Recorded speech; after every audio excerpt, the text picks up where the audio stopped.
বুঝছেন কাকা, এই পরিস্থিতি এখন কি করে ট্যাকেল দিই বলেন? আরে এই যে সালমান, তোরে যে বলছিলাম যে আয়সার দিকে একটু খেয়াল রাখিস, হ্যাঁ? এখন যে ঘটনাটা ঘটলো, এতে কি আমাকে মান সম্মান বাড়লো না কমলো? জামশেদ ভাই রাগ করে কি হবে এখন? রাগ না করেই বা কি করব? এই অবস্থাটা কি সুন্দর হইলো নাকি হইলো না? আচ্ছা আমি কি করবো আমাকে বলো। তুই কি করবি, আমি এখন কেমনে করে করবো? কাকা আপনি বলেন কিছু। আরে ওদিকে তো একটা ঝামেলা হয়ে গেছে।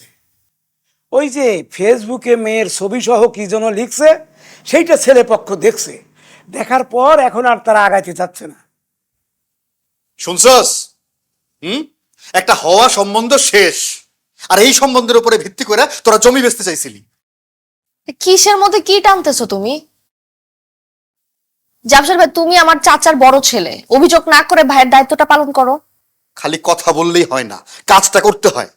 কথা বললেই হয় ভাই, ভাই হিসেবে দায়িত্বটা পালন করলেই হয়, ভাই হিসেবে দেখতে হয়। কিন্তু সমস্যা হচ্ছে কি ভাইয়া জানো, তুমি ভাই হিসেবে দেখতেছো না। ভাই হিসেবে যদি দেখতা তাহলে সবকিছু সমাধান করতে পারতা। দেখছেন, হ্যাঁ, এদের জন্য আমি এত কিছু করি, যার জন্য করি চুরি, এখন সেই আমারে কয় চোর।